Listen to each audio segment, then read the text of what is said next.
The Burrows of Berea is a conversational podcast. We study the Bible and we talk about it. Not all of us are of the same faith.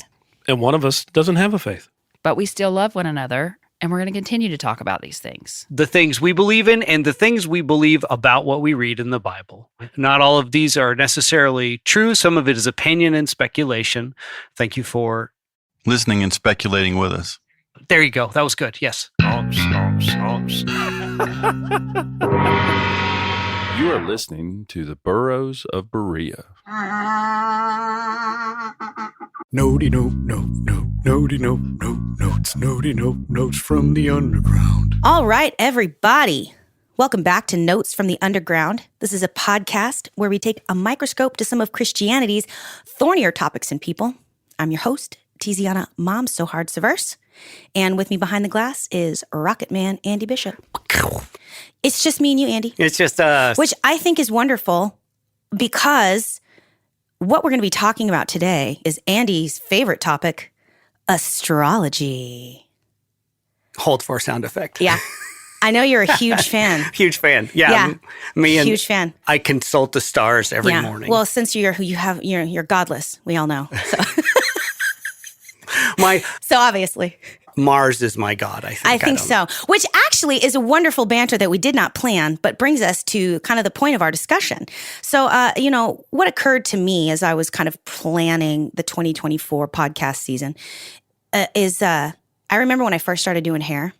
Mm-hmm. This was like, I don't know. So long ago. Oh my gosh, so long ago. Yeah, like a bazillion years ago. Who were those people? Oh, I don't even know. I don't know. I was bald because that was when I shaved my head. Yeah, I had no hair and I was doing hair, which was like beyond ironic. Right. It was lovely. But, so I was working at this little salon.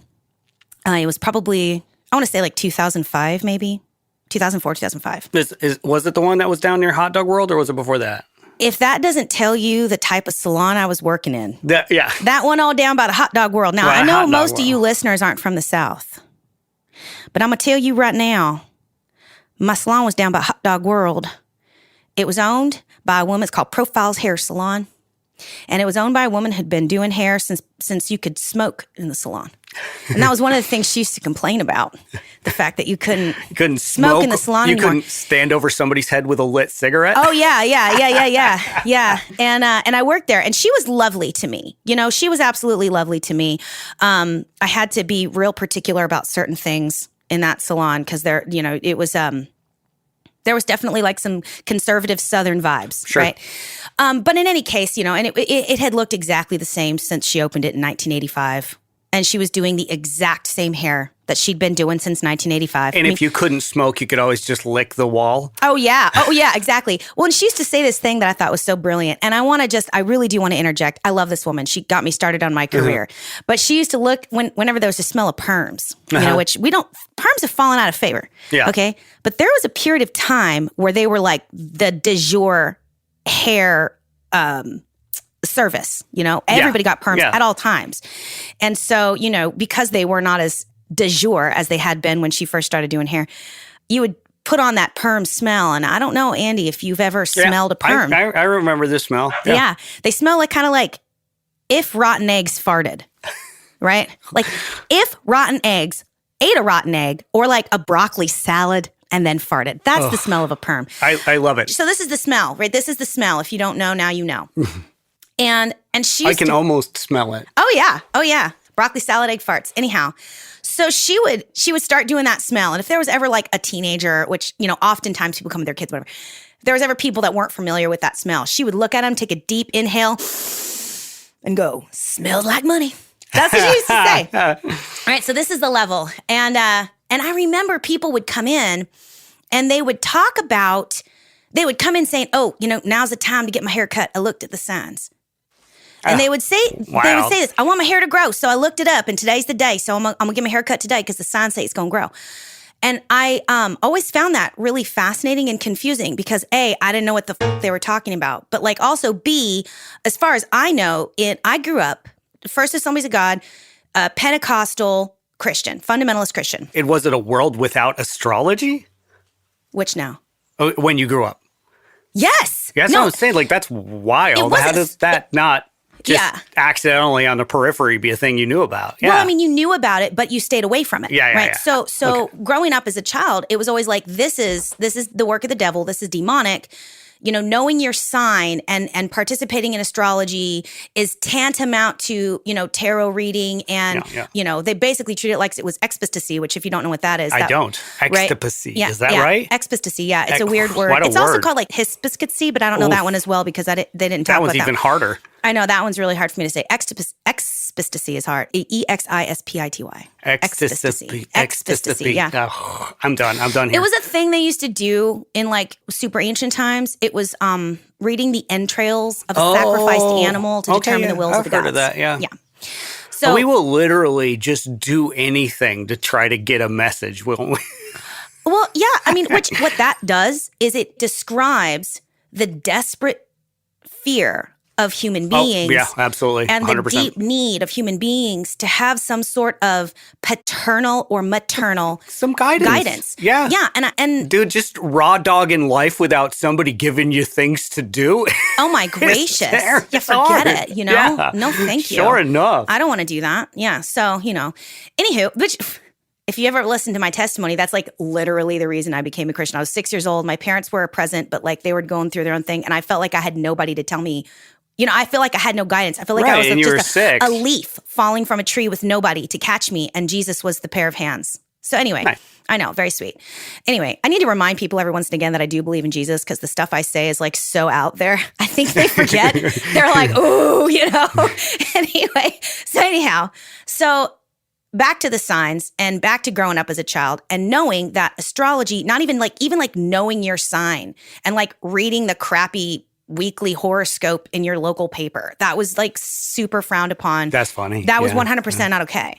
I kind of remember a time when you knew that was a thing. Like people were that hardcore about like couldn't Ouija board or whatever. Yeah, and stuff like that. So astrology, it's like there was this one homogenous word, you know, for the occult, and everything from knowing your sign and reading your horoscope to like using necromancy to raise zombies. Like same thing. Everything all fell under that same like don't do it. Raising the dead or reading your horoscope. Oh yeah, I almost got expelled. I went to a private Christian high school in Maui, and I almost got expelled because I went and saw Sleepy Hollow. Wow. Yeah, when I was in high school. A, because it was rated R. B, because it celebrated the occult. I almost got expelled from school for that. That's wild. Yeah, I got in a lot of trouble for that, you know. But anyway, this is all neither here nor there. Okay, sorry. Well, no, I'm not sorry. I'm dragging you away here. I will follow. Listen, someone else is watching my kids right now. Bottom line, I'll stay here as long as you keep me. So anyway, no, I love my kids. Anyway, I just like being away from them. So I felt this cognitive dissonance as I would sit in my salon chair doing hair and listen to the neighbors next to me say things like that. Like it's time to cut their hair because they're trying to, you know, make it grow or whatever.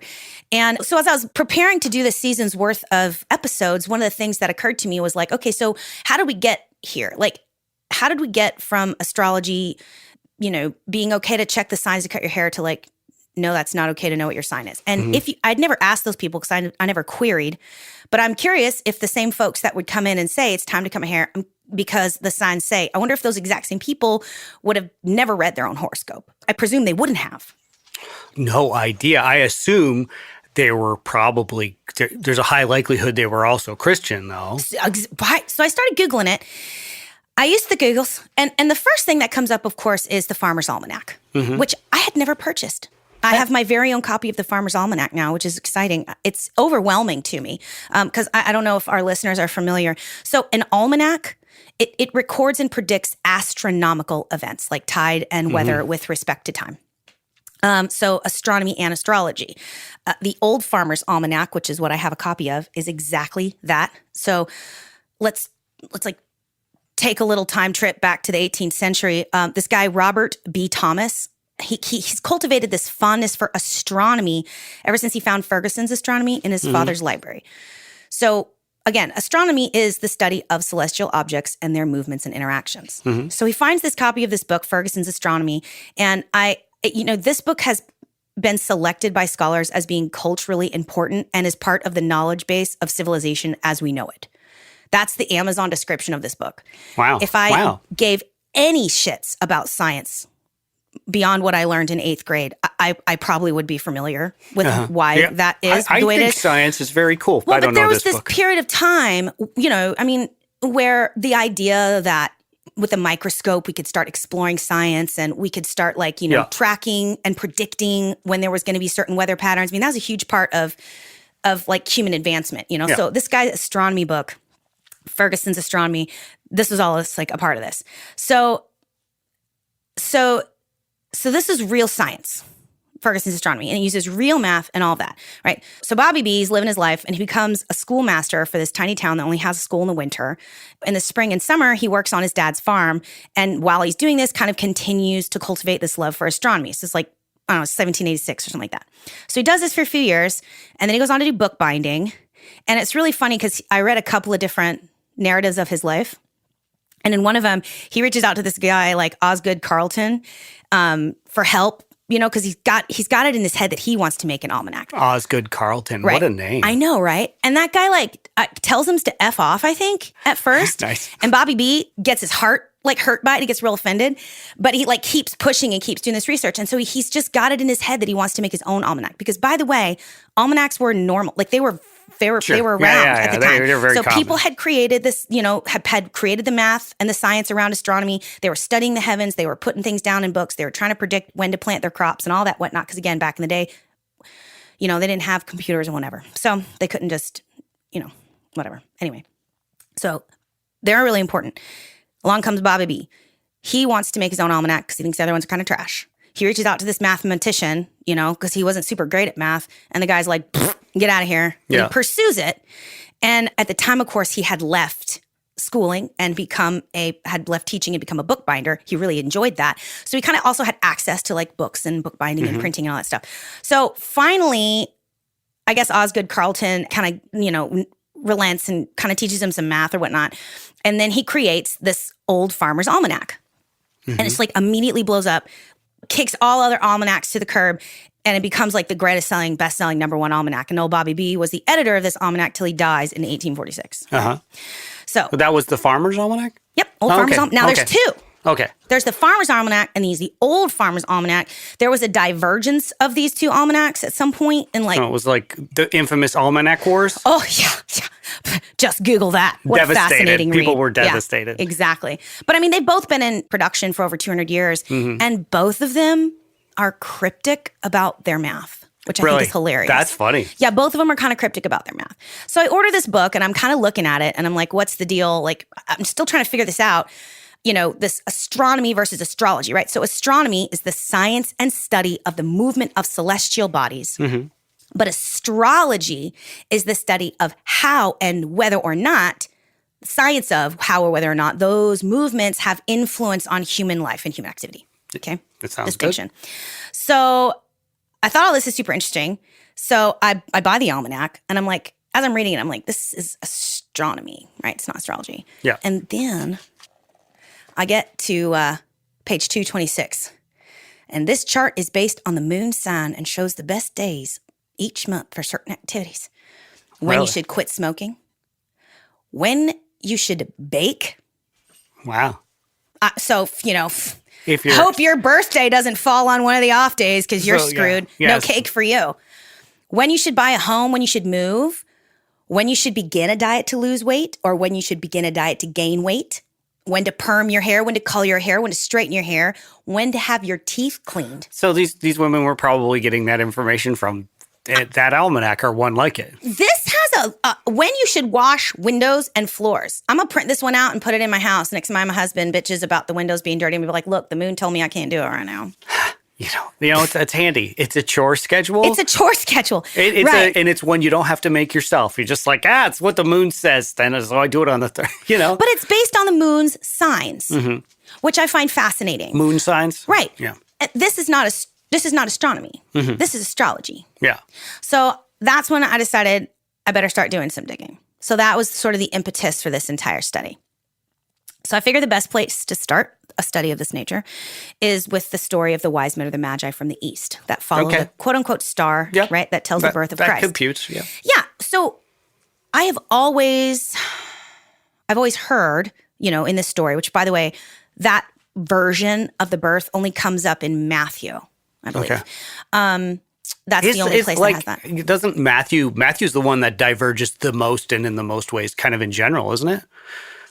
I believe that's true. Matthew's the one that's the most different of the Gospels. So I've not heard that. Matthew, Mark, and Luke are called the synoptic Gospels because they have so much in common, and John is usually the one that's kind of like out there.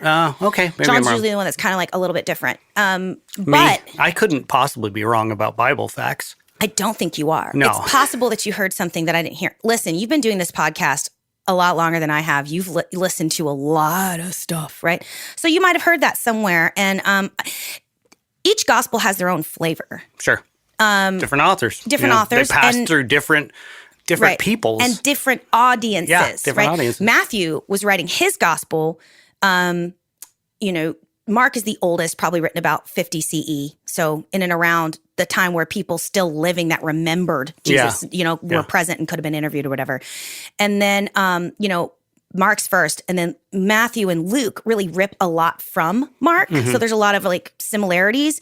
But then there's also similarities between Matthew and Luke that aren't in Mark. And then John is kind of its own thing. So that's why Matthew, Mark, and Luke are called the synoptic Gospels. And that's why they think that there are other source documents that they were using, like maybe like a fifth gospel that was a circulating story that was common and well known. That's why Luke and Matthew have some stories that are similar that Mark doesn't have.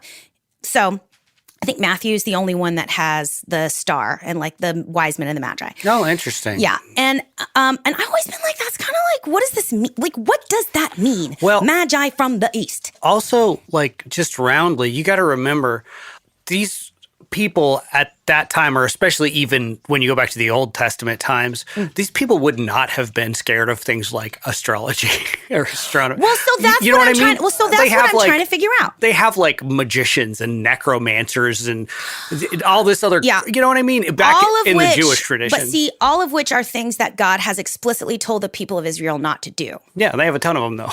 Right. Yeah, it's a thing. So, but that's the thing that's the part about it that got me thinking.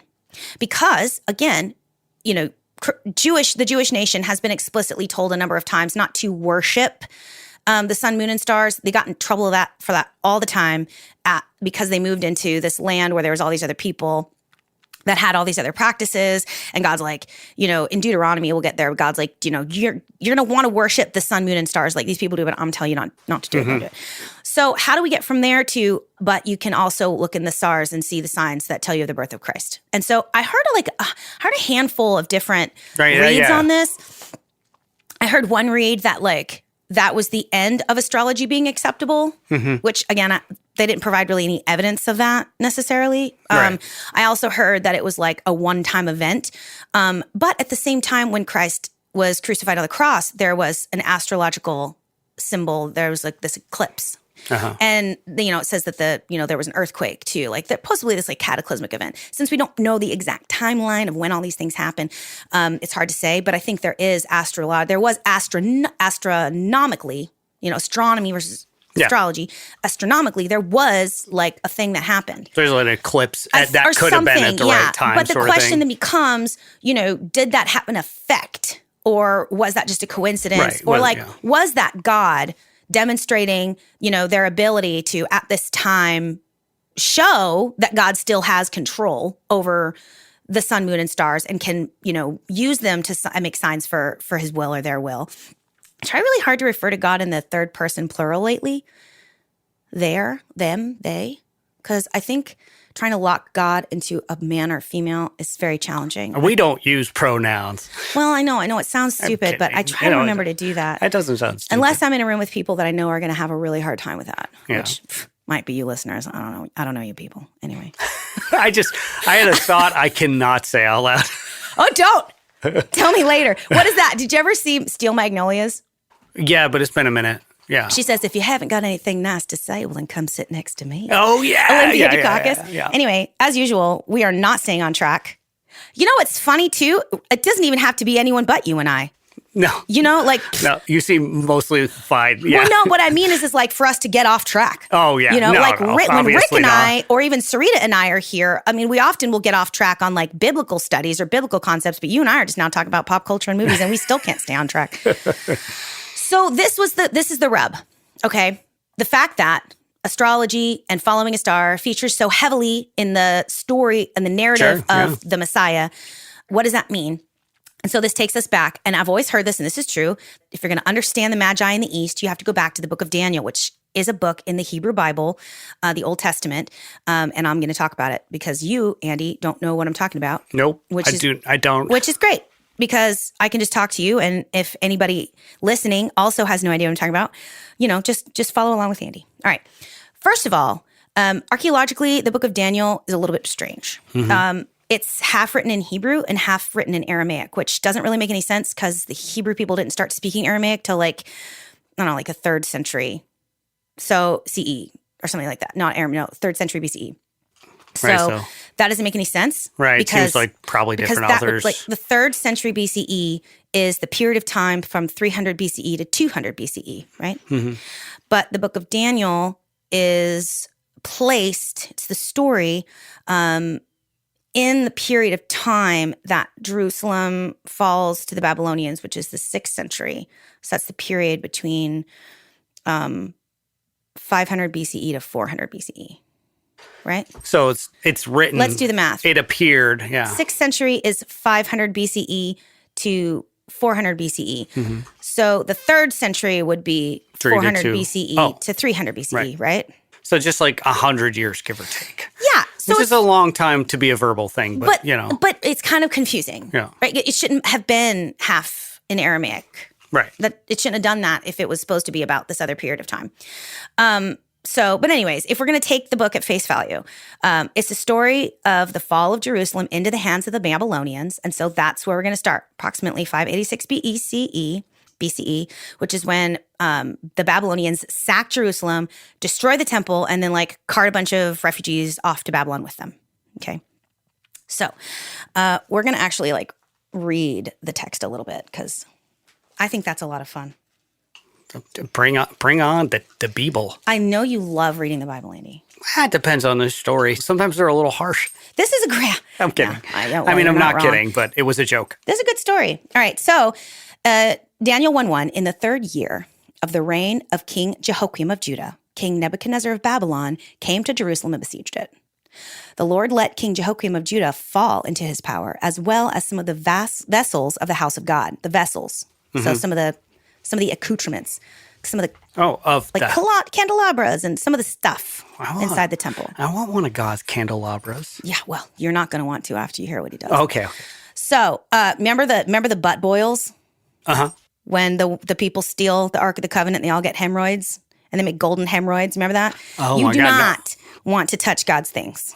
Don't. God says that's my stuff. Don't touch it. Wow. Anyway, but we'll see. You'll see. So the Lord lets Judah get their butt kicked. He's allowing them to get carted off to Babylon. And then it says in verse 3, and he lets them take some of his toys, which King Nebuchadnezzar brings in and puts into their treasury, right? So then the king commanded his palace master, Athpenaz, to bring some of the Israelites of the royal family and of the nobility, young men without physical defect and handsome, versed in every branch of wisdom, endowed with knowledge and insight, and competent to serve in the king's palace. They were to be taught the literature and language of the Chaldeans. The king assigned them, right, okay. So let's take pause there. So Daniel, Hananiah, Mishael, and Azariah. These are part of these men that are unapologetically Jewish. Yep. They are now captives, exiled. And the king of Babylon obviously thinks that having the smartest and well-bred of Israel to be trained in the ways of the Babylonian court and then used for information or service was of some value. Sure. So it's clear that they're trained for 3 years. And then we'll skip ahead. So we're going to go to verse 17. These 4 young men, God gave knowledge and skill in every aspect of literature and wisdom. And to Daniel, he also gave insight into visions and dreams. So part of that was astrology. Because Say that again. I'm so sorry. so part of that was an understanding of astrology. Okay, yeah. Now, at this time, there were two kinds of astrology. There was like mundane astrology and then like natal astrology. Natal astrology comes in later. That's like your personal birth chart. Okay. But it was common to make decisions of state based on the stars. I've and the definitely planets. heard that. Yeah, that's mentioned. Yeah. In, When do you go to war? When do you cut your hair? When you perm your Bible hair? or just history in general. Well, history in general, right? So part of being a wise man who had the ear of the king or was called upon you were as to probably be astrology, right? No, you had to be. Yeah. Period. Forecasting the future in some manner. Period. Or yeah. attempting to. Yeah, these were magi, right?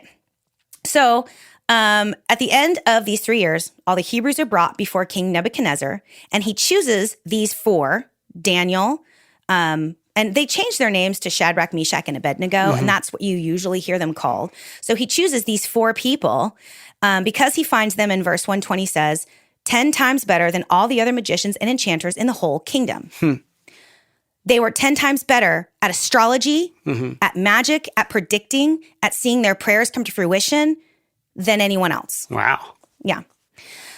So then chapter 2, 12 is where Daniel really shines. This is so they go on and they're doing all these things. There's lots of stuff that happens. But in chapter 2, so the king has this dream, right? And he's like, this is not good. It's a long story. It's a dream about like a statue and it's like falling apart. So he goes and he calls like all of his servants and he's like, this is not good. Like, tell me, all his wise men. He's like, tell me what this dream means. Tell me what my dream means. But he doesn't tell him what the dream is. He doesn't tell him what the dream is? Hey, I had a dream. I'm not going to tell you what it is. You tell me what the dream is, and then you tell me what it means, right? Everybody like goes completely bananas because there's no way that they can do that. And then it actually says the king flies into a violent rage and commands that all the wise men of Babylon be destroyed when they can't do that thing, right? So because this decree is issued and the wise men are about to be executed, they look to Daniel and his companions. They were looking for Daniel and his companions to execute them too. So Daniel and his companions are included. Yeah. They're not separate from the wise men of Babylon. They're not separate from the Magi. Yeah. They are part of the class. You are also screwed. Right. You are also screwed. So they start going to round all these people up and like, do away with them or whatnot. So Daniel responds with prudence and discretion. Let me just turn my that was nice. Nice little sound effect. You can hear me turning my Bible page. So he fasts and prays and all that stuff. And then Daniel went in and requested that the king give him time so that he could tell the king the interpretation of his dream. So Daniel does the thing. He interprets the dream. And then Daniel and his friends are once again promoted. So does he get the dream right? Are we assuming he? Yeah. He does. Guesses the dream. He guesses the dream, but more importantly, God gives him the answer. Right. God gives him the answer, both what the dream is and what the dream means. So, and Daniel, of course, interprets the dream, but he gives all of the glory to God. And then it says in chapter 2, verse 46, then the king promotes Daniel, giving him many great gifts, and made him the ruler of the whole province of Babylon and chief prefect over all the wise men of Babylon. Wow. So, y'all, here's what I'm... a man with influence. Well, but here's what I'm getting at. He was a man of influence. He was also a refugee. Yeah. He was a Jewish refugee. Doing pretty good for himself. Yeah. And he was unapologetically Jewish at the same time. Unapologetically a Jewish refugee, not in any way, shape, or form trying to hide his identity as a Jew, right? And whilst doing that, simultaneously becomes now the chief prefect over this giant section of Nebuchadnezzar's court, which he physically, literally could not have done if he had been like, yeah, but I don't do astrology. Yeah.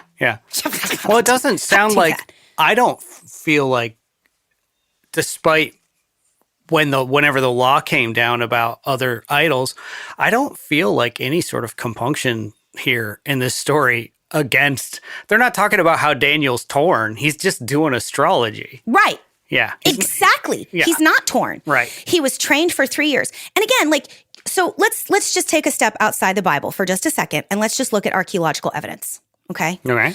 We have seen evidence of people staring at the stars, which everybody did before there was friggin' TV, Okay, listen, Right. the lights went out when the sun went down. Yeah. So people didn't have a whole heck of a lot to do, but take a look at what was going on in the sky. And the people, humanity of all stripes, have been fascinated, Sure. excited, and encouraged and like whatever by this for a long time. And in almost every single culture wherein this has happened, this reading of the stars has been associated Becomes a with, thing, yeah. well, with the will of the gods, quote unquote. Right? So this has happened everywhere, right? China, India, the Mayans, right? We see this in every single culture. But the oldest, okay, the oldest or earliest record of any culture ever engaging in that activity comes from the second millennium BCE. Second millennium, 2000. Mm-hmm. Where do you think they found that? Oh, I'm going to say Israel because we're talking Babylon. about Babylon. Okay. But it's Babylon probably from this era maybe or something, right? What I'm saying is, by the time Daniel is carted off to Babylon and is doing his thing, the study of astrology has been being engaged in and perfected by this culture for like 1,500 years. Yeah. It's not new. This is not new. It's not a fad. These people have based their entire religious system of how to please the gods and how to discern the will of the gods, based on this study of the stars and how they move and what they're doing, right? Mm-hmm. And actually, like, this isn't even like, I'm not just like making this up because I'm trying to validate my story. I listened to this giant 2.5-hour slog of a podcast on the like history of the development of astrology purely from an archaeological standpoint. What's the podcast? Drop the podcast name, if you remember. If not, whatever. Oh, man. Whatever. It's it fine was a then. really cool podcast too, because like he just kind of, he does this whole thing where he just kind of goes through the whole story of it.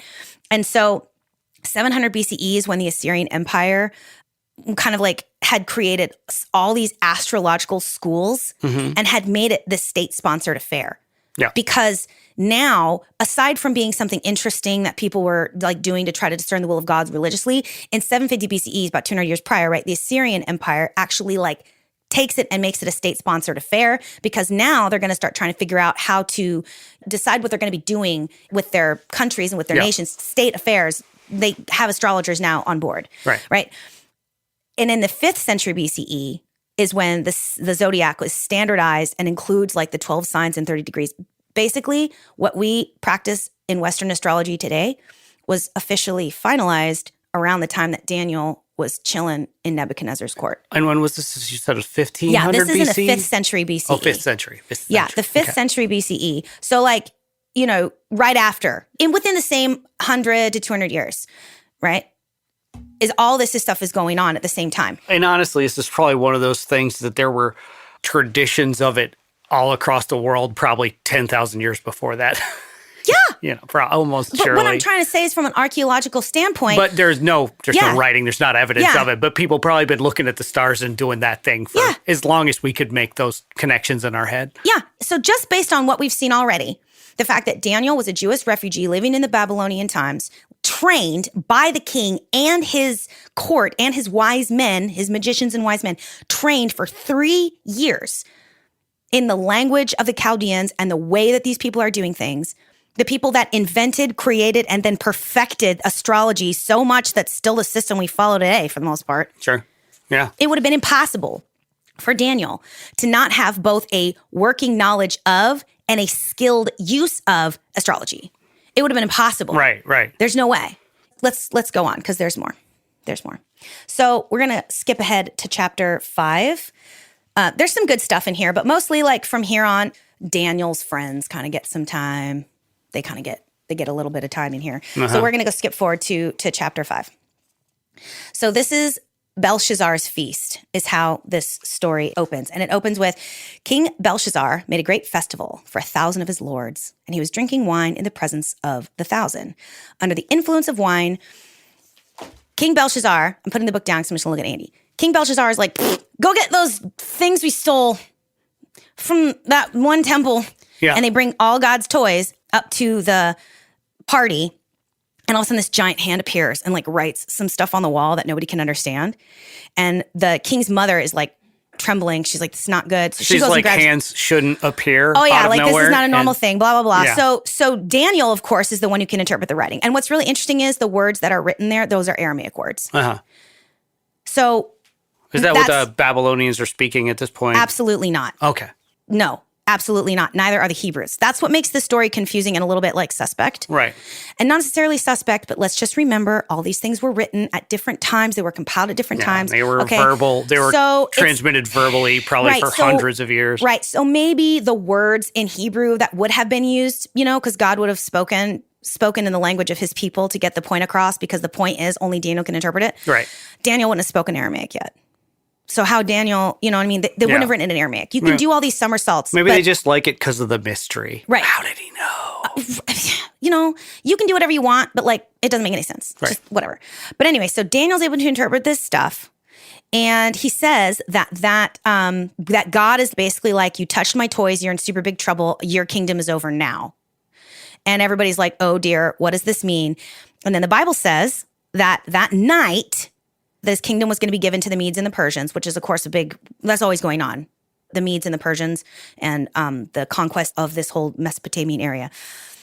So it says that night, Darius the Mede receives the kingdom, being about 62 years old. So God's judgment is handed down, and then the carrying out of that judgment is super swift. He's like, tonight your kingdom is ending. Your kingdom is going to be given to the Medes and the Persians. And then the Bible says Darius the Mede receives the kingdom, being about 62 years old. So... Are you tired of compromising when it comes to protecting your valuable firearms? Then let us tell you about Carolina Cases, your ultimate destination for hard plastic, impact-proof pistol cases. Carolina Cases are TSA approved and are crafted with high-quality foam, ensuring maximum protection for your firearms during transport or storage. At Carolina Cases, they understand the importance of safeguarding your investments. Carolina Cases provide unparalleled durability, keeping your pistols safe from impact and damage. So hop on over to www.carolinacases.net to explore their wide range of pistol cases designed to meet your specific needs. Don't settle for less. With Carolina Cases, you can ensure your firearms are safely stored, preserve your peace of mind, and protect what matters most. Enter code BUREAUS at checkout to receive free shipping. So there's a couple of things in this story that are strange and archaeological level. Number one, again, it wouldn't have been written in Aramaic. Right. But the other unfortunate reality is that there's no such thing as Darius the Mede anywhere. Say that again, Darius the Mede. Yeah, it says that Darius the Mede takes over the kingdom. Okay. There's no such thing as Darius the Mede. That guy does not appear anywhere else in written history.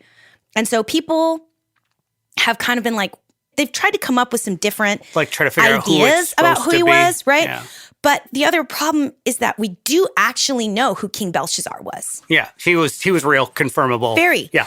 And he wasn't Nebuchadnezzar's son, which is what chapter 5 says. Belshazzar, King Nebuchadnezzar's son, goes and gets the toys and brings him upstairs. So that's incorrect. It's incorrect. And that's unfortunately the reality of it. King Belshazzar was not King Nebuchadnezzar's son. He might have been his grandson, but we know that he was the son of King Nabonidus, who ruled the Babylonian Empire from 556 to 539 BCE. Mm-hmm. Belshazzar, his son, has brief control of the kingdom because Nabonidus puts himself in some sort of weird self-imposed exile. And so his kid's kind of in charge for a hot minute, which kind of lends to the story that while the cat's away, the mice will play. Yeah. So his son just has the kingdom for a period of time. That's fascinating. Throwing a big old party. Dad's away, right. and he's just he's out gonna there go winging it. Drag the Israelites' toys up, and then this bad thing happens, right? So again, scholars are going to argue timelines, and as well they should, because we've already seen some confusing things. And but it's for difficult just to double down. Yeah. The assumption that we can and should know something that happened thousands of, 2,500, whatever years ago accurately like that is crazy. Yeah, it's crazy. No, we have good ideas about some stuff, but we know so little. If you just look at the totality of what happened there, we know so little of it. Yeah. So absolutely. Just so we're on the same page, this is the context of chapter 5. This is the context of Belshazzar's feast. And there's already been some kind of confusion about his dad actually being Nabonidus. And so there's another big fart sound. And that's the fact that there is a Darius, but it's not Darius the Mede. It's Darius the Persian. And we all know who Darius the Persian is. Please give me the short version here, because I do not. Yeah. He's he's the son of Xerxes. Okay, so importante. Yeah, of Esther fame. And so this person, Darius the Persian, ruled from approximately 522 to 486 BCE. So probably wasn't Darius the Persian, or probably wasn't Darius the Mede, because that person doesn't exist. Could have been Darius the Persian, because that lines up with King Nabonidus and his son Belshazzar's About the reign. right time. But it means that someone opened a can of whoop ass that night. And since we know that Right after, to bring it back, Daniel said. Immediately, right. But somebody took the kingdom from King Nabonidus in 539 BCE. So what happens that night between chapter 5 and chapter 6? Cyrus the Great has entered the chat. This is the beginning of the Medo-Persian Empire. You had the Medes and the Persians. They were two separate people, but King Cyrus had lineage from both sides. And so he kind of like united the kingdoms, right? We all know this. It's like European royalty. Yeah, and King Cyrus starts to show up real prominently in the Bible. You know, the Hebrew Bible, some people have suggested that in Isaiah, when there's the prophecy that like a king will rise for his people before the lambs are weaned, he will this, that, and the other, and the lion will lay down with the lamb and everything will be at peace. You know, it's a prophecy of Jesus Christ, but in temporal times and in terms of prophecy being something that matters for now and for later. Yeah. Oftentimes it has a current application and a future application. A lot of people think that he was talking about Cyrus the Great, because when Cyrus the Great enters the chat and takes over the kingdom, he does this cool thing and he sends the Jews back home. Do we know if that was that war or was that just some kind of political maneuvering? Do we know that what? How, when Cyrus took over, how that happened at all? That's just archaeology. That's just the timeline. So we don't know events. exactly how or why. We just know it happened. Why he took over the kingdom? Well, I mean, how, I guess. We don't know how. It wasn't necessarily war. It wasn't necessarily political leverage. I'm sure someone knows. Don't know. Yeah. Oh, I'm sure someone knows. It was outside of the scope of this study, because I'm still trying to talk about astrology. When I do these studies, I need hours, because I start chasing these rabbits all over the place. Right. And it takes me forever to like get back to what I was even talking about. By the way, this is a podcast about astrology. And now here we are like debating the finer points of King Cyrus's reign and the impetus for his unification under the Medo-Persian Empire. I just was curious. No, but see, the thing is, I'm curious too, but I wasn't allowed. I couldn't let my brain follow that thing. I mean, the problem with history is that all of history leads to all other history. Yeah. Because you got to ignore some parts. You had all these people, right? So you had the Babylonians, the Chaldean, you had the Assyrian Empire, you had, the Medes, you had the Persians, and you had the Jews, right? And then you had Egypt, right down there, right, right south, who was constantly coming up, and sort of like everybody's kind of arguing around these periods of time for power. I am not a historian, so I couldn't line it all up for you, right? About what this all is. Okay. But I can tell you that I did Google it, and I did do several kind of like basic studies, look like Encyclopedia Britannica and Wikipedia. Good sources. And watched some videos on the source of history. Yeah. Okay, and so sorry. That's what I think is happening right here. Right.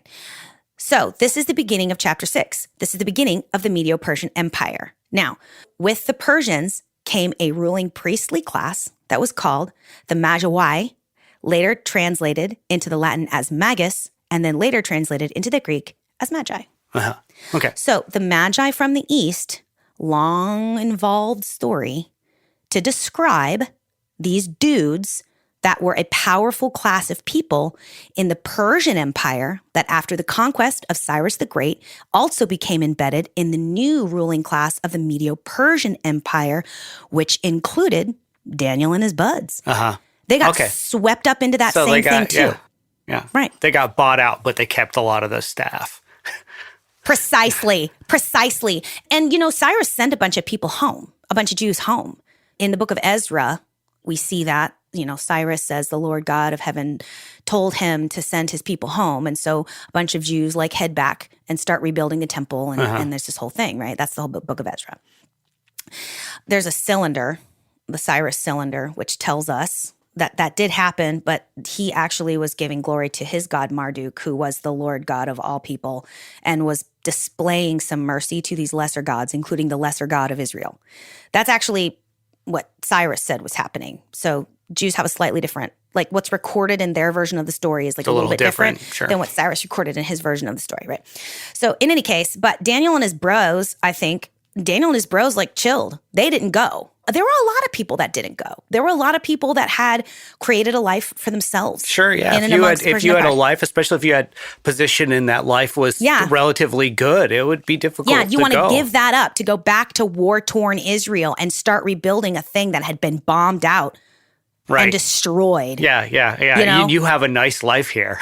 Well, and If you have. Some of them oh did. yeah, and Daniel also, keep in mind, Daniel and his bros that are swept up into this priestly caste, they never stopped worshiping their God. Yeah. They're So it wasn't openly like- Jewish. Yeah, they're openly Jewish, undeniably Jewish. And so that wasn't like an issue for them. So it's not like going home for them signified the ability to return to their original religious way of life and the worship of Hashem, which was, of course, inextricably tied to the temple and the sacrificial system. So I guess what you're saying is that era of Babylon just wasn't one of those like religiously oppressive kind of nation states or whatever. Well, as long as you weren't disobeying the king. Yeah, okay. Well, I think As a lot long of places as were like that. you yeah. were still living in service of the king, because in Mesopotamian and Babylonian, and in many follow all the laws, many pay all your cultures, taxes. Many cultures. Well, the ruler, the reigning king is chosen by God and is God, one of the gods. They're all divine at that point in history. Yeah. Yeah. Well, and you're Considered. talking about sort of these polytheistic cultures that have all these different gods and have all these different systems of worship. And interestingly enough, especially in ancient Near East culture, one of the Canaanite origin stories is like the story of Tiamat and this big giant battle and the gods getting in a big fight. Marduk, which is who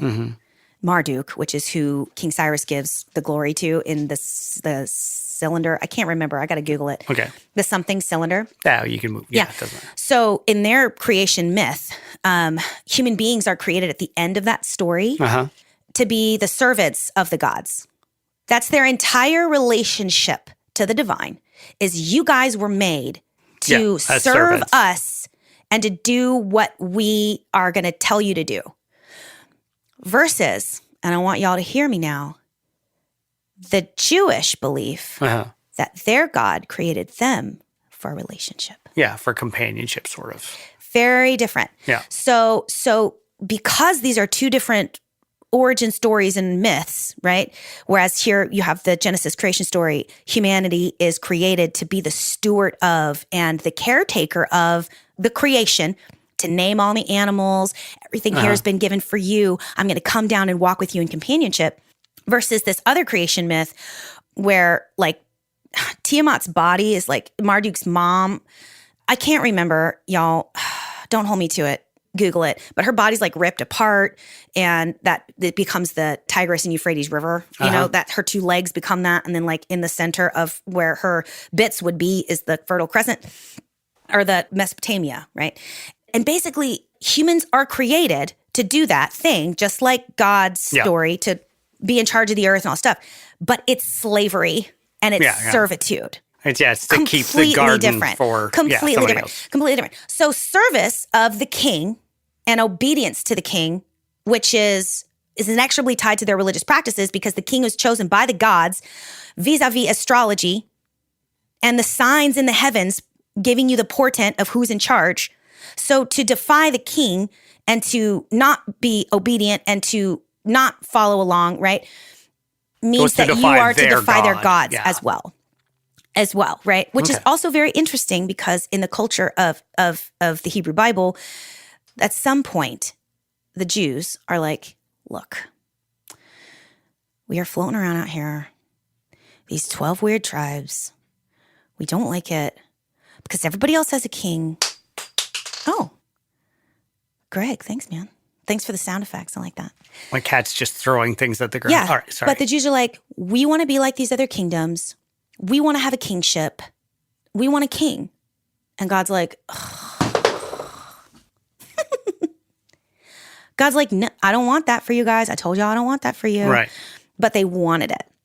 They wanted to be like these other kingdoms. Yeah, they've done that exact kind of thing on a number of occasions, right? Like, that's a part of the story. It's part of the story. They'll be like, that's not how this works for you. And they'll be like, but...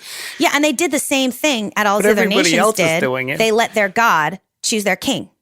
First, God chose Saul, and then Saul was doing good and everything, and then he started sucking. And so God said, okay, well, he's not going to be king anymore. And unlike most kingships, whenever your son is given the next reign, God's like, and he goes and chooses David, a little shepherd boy from Judah, which is like, oh. Lord, he's That was a good sound effect. He was like putting a punctuation. He usually punctuating the story. There's a couple thimbles and pennies on that shelf, and those are there for him to throw off. Yeah. He usually doesn't chuck the guitar pedals on the ground, though. Sorry. He's having a good time. Look, he's going to do it again. Anywho's, so this is the context. Medo-Persian Empire, new ruler, Israelites people like still hanging out. And again, it's weird because Darius the Persian, right? Mm-hmm. He's the son of Xerxes. Okay. And Esther. Okay. Well, yeah, that's interesting how it ties back. But that piece of the dynasty, it like doesn't show up because in our story, the Bible story goes right from Nebuchadnezzar to Belshazzar. And that doesn't make any sense because then Belshazzar gets trashed and then Darius the Persian takes it. It's like it doesn't quite, something's not lining up. Yeah, the timeline's not exactly. Yeah. So I'm operating under the assumption that Darius the Persian is the Darius in question, whereas some people operate under the assumption that Darius the Mede, I'm assuming it was a mistranslation based on the fact that they also miscalculated who Belshazzar's dad was. It was King Nabonidus, not King Nebuchadnezzar. So it was probably the king of Persia, but Darius the Persian. But then there would have been, and I want to acknowledge this, there would have been a big chunk of the story missing. Yeah. All the story of Esther would have happened in here. Yeah, that makes sense. That would have been weird. Again, that's kind of history for you. Yeah. Though, So, and I just want to pause and I want to acknowledge that. But something is also amiss and awry in these stories. So all I can do is move on. Yeah, to do your best. The way that I can. Right. So anyway, I'm going to. This is what we do with all of ancient history. Put it together the best you can and kind of throw your hands up because you can't know everything. Right. So, Medo-Persian Empire. Daniel and his buds, they're, what did you say? New management, same staff. Oh, yeah. Yeah, they were bought out.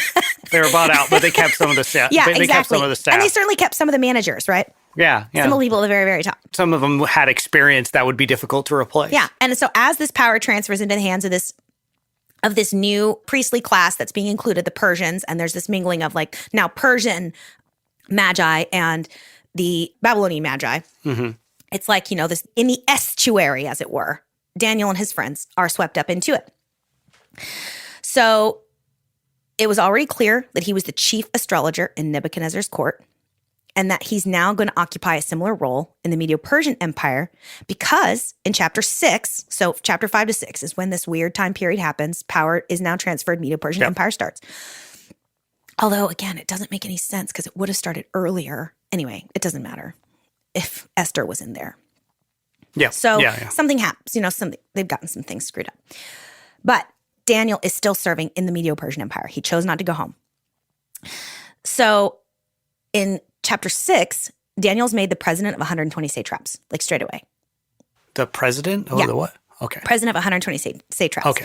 And the use of satraps, I think, let me see if I can. Well, I'm going to Google that real quick.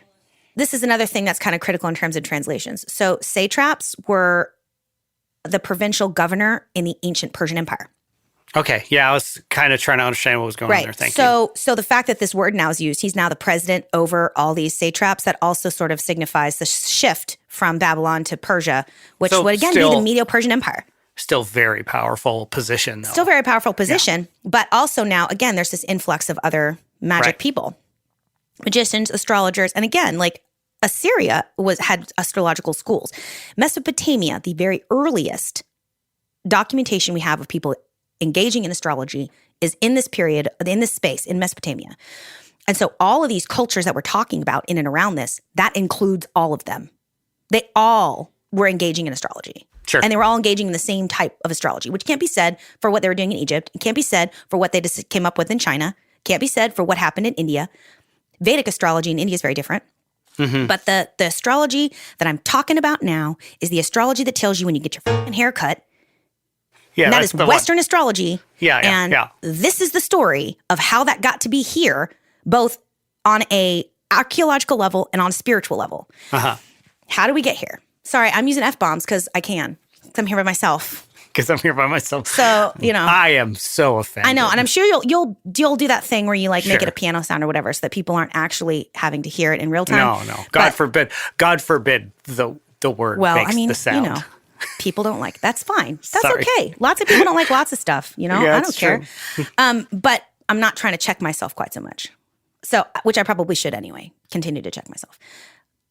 Point is, now we have a Persian system of government, and Daniel is still being placed in the priestly class of magi and rulers. He's obviously very valuable for very, very some valuable. reason. Yeah. Couldn't possibly have been this powerful without a working knowledge of and a skilled use of astrology. Sure. Because if his predictions were crap, he wouldn't have been so powerful. Well, yeah, he So probably he been understood headless. it and he knew how to use it.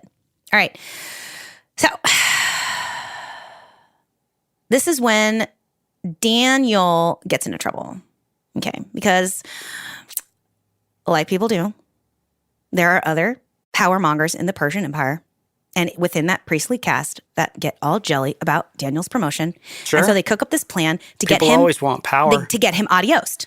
Yeah, makes sense. So they go to the king and they're like, oh, check it out. And people that are familiar are going to be real familiar with the story I'm about to tell.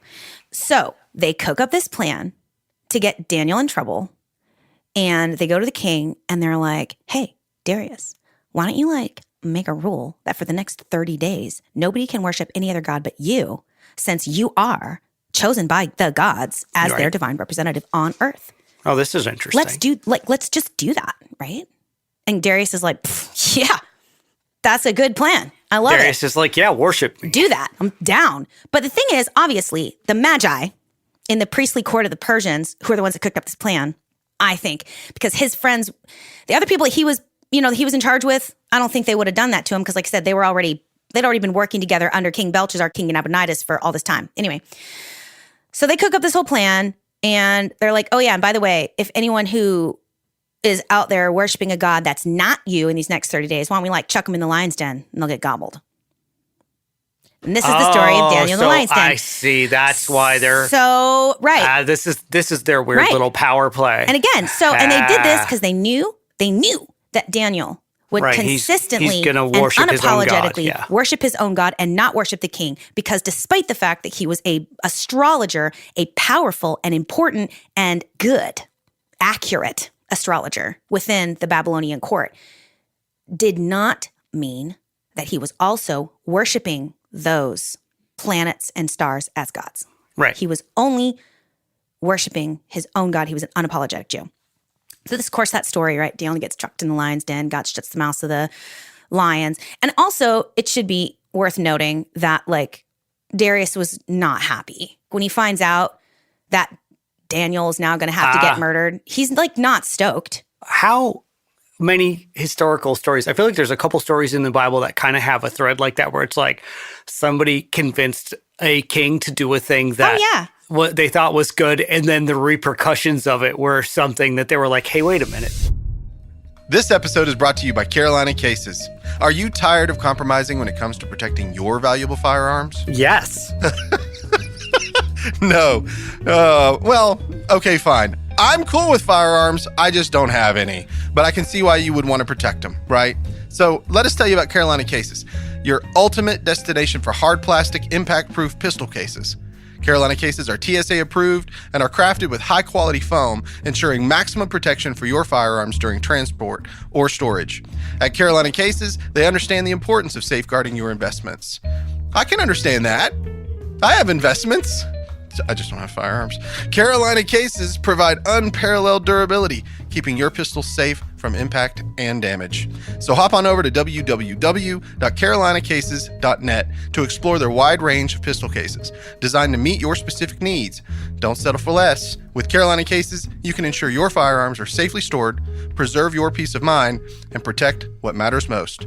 So go to www.carolinacases.net. And then enter code BURROWS at checkout to receive free shipping. That's BURROS at checkout to receive shipping. Thanks, guys. And the thing is, so here's what's funny. So he's very much distressed. That's what the Bible tells us. Very much distressed. And he spends the whole day until sundown trying to find some way to save Daniel. Which is exactly, if you're wandering around assuming that King Darius the Persian is the son of Xerxes, who, of course, married Esther, who is, of course, a Jew, and that whole thing. Haman, Bible story in 5 minutes. Yeah. Xerxes has a wife, her name's Vashti. He throws this big-ass party and invites all the people around, all the rulers to come and, celebrate. And he gets super, super drunk, and he tells Vashti, who's she's chilling with all the chicks in the court, and he's chilling with all the dudes in his court. And he's like, hey, Vashti, come get dressed and look sexy and come stand for my people. And she's like, no, I'm not doing that. It's weird. So he orders her to be banished from the court, and then wakes up the next day and is like, shit, I don't want to why did I do that? I want her back. And his advisors are like, brother, you cannot do that because you're just going to set a precedent that people can openly defy you. Right, yeah. So that's when he goes and finds all the prettiest virgins. That includes Esther. She happens to be a Jew. Her uncle Mordecai, who's her keeper, which, probably because Jews, again, were exiled here. She was separated from her parents at some point. They might be dead, probably dead. He's like, don't tell anyone you're a Jew. So already the Jews don't have a favorable... Yeah, don't necessarily, even though Daniel's out here being a Jew. If that's possible. See, I don't know. Right. I'm curious about it, but... Maybe he's not yelling it. Maybe he's worshiping in his own way, but he's not like, I'm a Jew. Yeah, but what's interesting here is Darius finds out that Daniel is not worshiping him, but still worshiping his own God, and he doesn't really care. He's not mad about that. Right.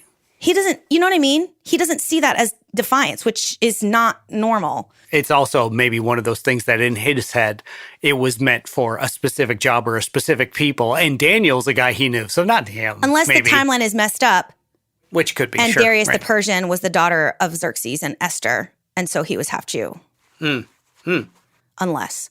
Which I don't know that Esther's identity as a Jew was ever common knowledge. Because that's when Haman cooks up the plan. So anyways, this takes forever, but it has to be said.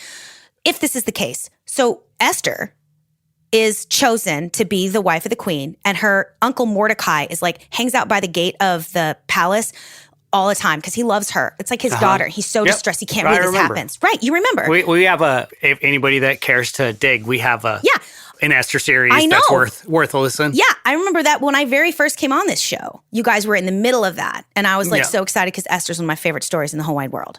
And so Mordecai, while he's chilling at the front gate, he hears this story that someone's plotting to kill the king. And so he tells, because he doesn't want the king to get killed. And it gets recorded in the annals of history, blah, blah, blah. Later on, king can't fall asleep. So he's like, bring me those boring annals of the history of my kingship because those are so friggin' boring. I'll fall asleep.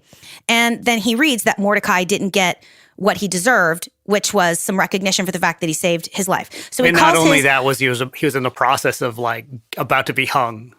Well, wait. So no, he wasn't about to be hung. What Xerxes does is he calls in Haman, who's his number one chief advisor, who, unbeknownst to the king, has this huge beef with Mordecai because Mordecai is chilling at the gates every single day, waiting to hear about Esther, any kind of news he can get from her. And every time Haman walks by, Haman believes that Mordecai should be giving him some kind of sign of respect or worship.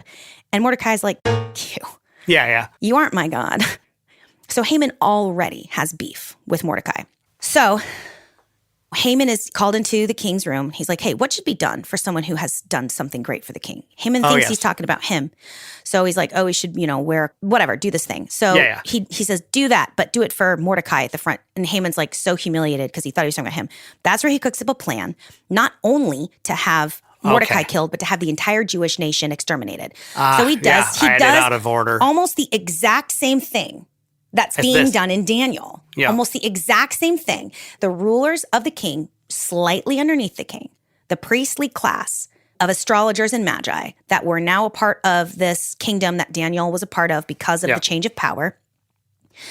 They go to the king and they're like, hey, why don't you do this thing? Because they know if he does this thing, it's going to make Daniel get killed.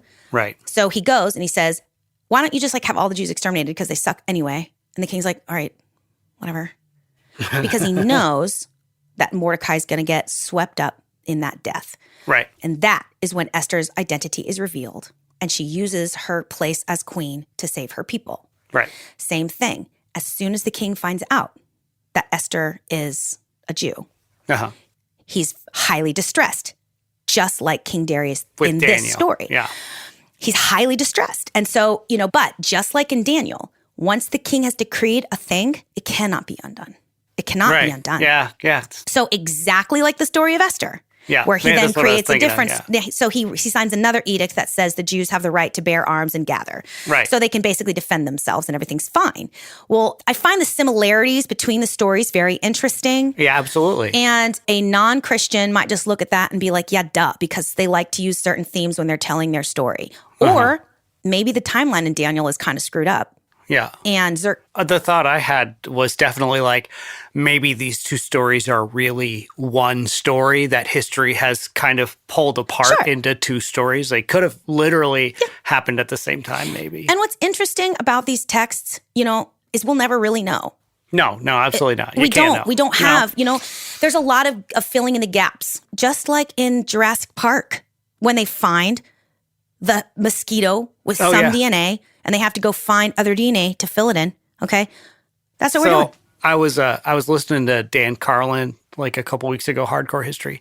I don't know if I ever mentioned this. I might have said this on this podcast already, but he's talking about like the Persian Empire and like that era, and he gets to a certain era, and he's like, all we have as far as like air quotes, good history for this era is this one author, and we absolutely know he's full of shit. Isn't that awful? Yeah. And he's like, but it's all we have to go on. So we just try to weed the obvious bullshit out of the truth, and all we can do is do our best. Oh, yeah. But we know this guy's full of crap. Oh, yeah.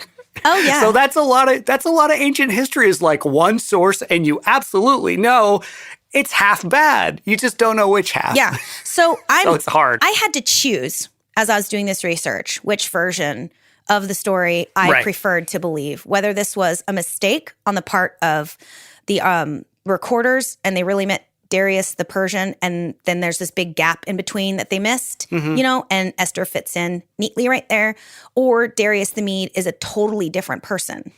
Sure. Either way, the story is there was a change of power. Yeah.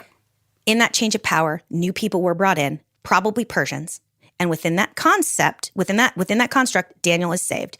Daniel becomes, part of this new priestly class, which includes Babylonian, includes the Persian, original Babylonian wise men and the Persian wise men. So now there's different schools of thought. They're all involved. And Daniel gets thrown in the lion's den. God shuts the lion's mouths. King Darius is like stoked because he didn't want Daniel to die anyway. He was like super sad that Daniel was like going to get in trouble. Not super sad that Daniel was worshiping his God. Didn't seem to give a shit about that. Yeah, he wanted that guy. Yeah, so he around. throws the other guys in there and now they're all like destroyed. So what I thought was really fun about this particular story is who are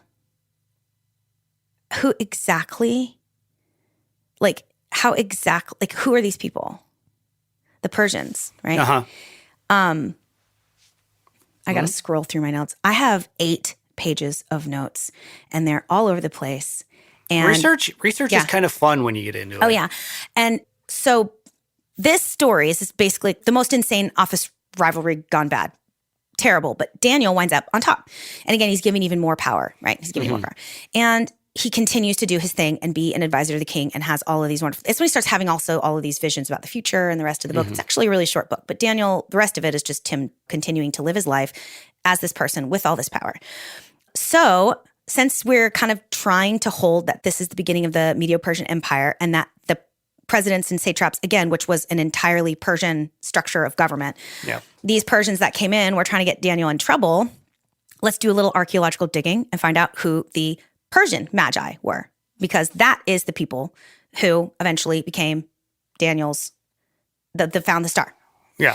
Well, Oh, okay. Right. Okay. So we have this thing. I forgot where we were going. So we have this thing Yeah. called the Bahistun relief, and it's a great place to start.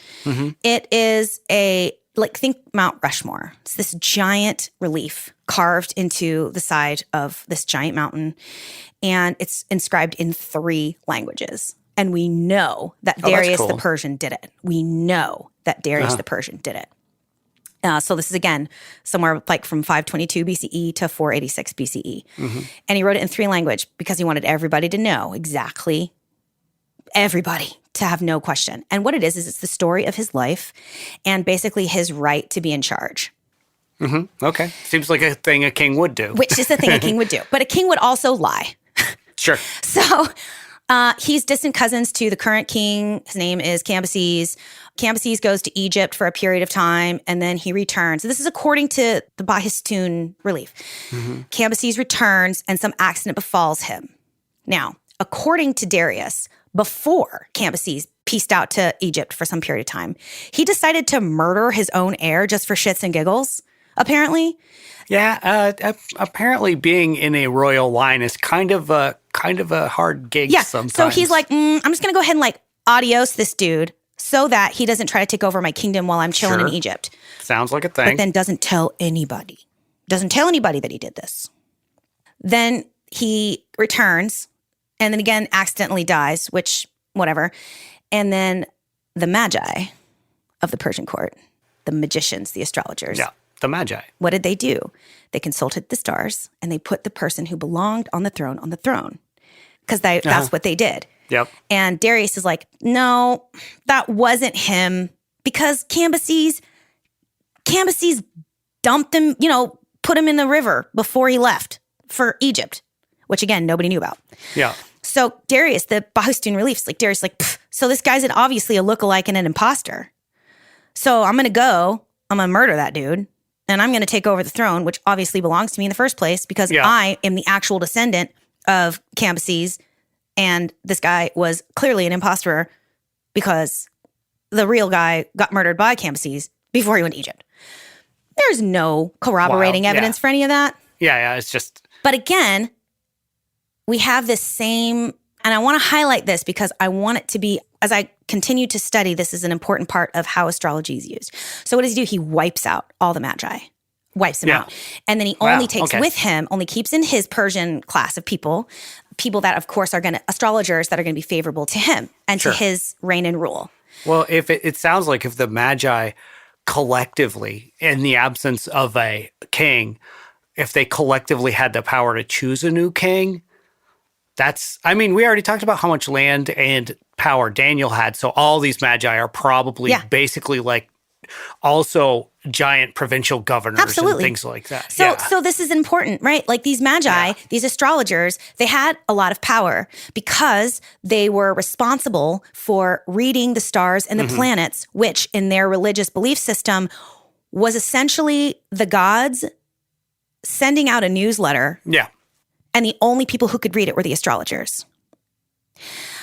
But if they read that newsletter and it was not favorable to the people in charge, so there was a lot of pressure on astrologers, right? To find some way to manipulate astrology to favorably tell the story of the fate of the people in charge because their fate was the will of the gods written in the stars. Right. But essentially, these Persians now that are part of the court, because what happens? Darius, back to the Bible, back to chapter 6, back to the lion's den, back to Daniel didn't get gobbled. The other guys did. Yeah. So the only people left now are the Persian wise men, the Babylonian wise men, and Daniel is kind of on top of all of them. Because, first of all, he defied the king and continued to worship his own God. And not only did he not get in trouble, the people that tried to get him in trouble got stuck in the lion's den. Yeah, they got punished. Yeah. Punished, air quotes. And the idea now being that Daniel continued not only to be an astrologer, but to probably train other astrologers as they rose up. And as part of that training, because Daniel was an unapologetic Jew the entire time, he taught those astrologers about the prophecies regarding the Messiah. and trained them Yeah. about the particular astrological omens that they ought to be looking for, which Because is that's how that's a part of his they religious followed tradition. the star to find the birth of, to find the Christ. There it is. And which for me was really fascinating because I've always wondered who were the Magi. That's a big part of the story. And, you know, it's a huge part of the nativity scene, even though it's only in Matthew. Right. It's a big part of the story for a lot of Christians. Oh yeah, it's huge. And I I've mean, always been yeah. like, who are the Magi and what is this vague the East? And it's fun because in nativity scenes, they always look totally different. Like they always like have these giant turbans and like they look Middle Eastern. And Yeah, right. they look more Middle Eastern than usually the Jews are represented. Yeah. And so I've always been like, I don't understand. And people will often say to me, oh, it's because of Daniel. Like that's the end of the sentence, right? Yeah. So if you out there are listening to this and you have also queried about the Magi and what this vague reference to the East might mean, hopefully this creates a little clarification for you. That's neat. That's a neat, circle. Yeah. And this is where I started my research because the only obvious reference to astrology and its use in the hands of monotheistic Hashem worshiping Jews is this story. That's it. Yeah. And Daniel. And you have to extrapolate based on what we know archaeologically about astrology, not astronomy, astrology. Okay. And discerning the will of the gods or God through the way these stars influence human life or whatever. The interpretation of those things, like you could not have been in the positions that we have read in the Bible. Daniel was in. Yeah. If you didn't know how to do that. If you didn't have some sort of success. Right. So I think we'll probably have to put a pin in this one because this is a lot. It is a lot. That was lot. interesting, though. You got it all the way back. Yeah. You brought it all the way back to the Magi. Yeah. I brought it all the way back to Magi. And and this again is so what then comes up next for me and what we'll kind of take a look at in the next episode is so how is it that Daniel was able to be both a skilled astrologer and an unapologetic worshiper of the one true God? What does that look like? And what does that mean for us?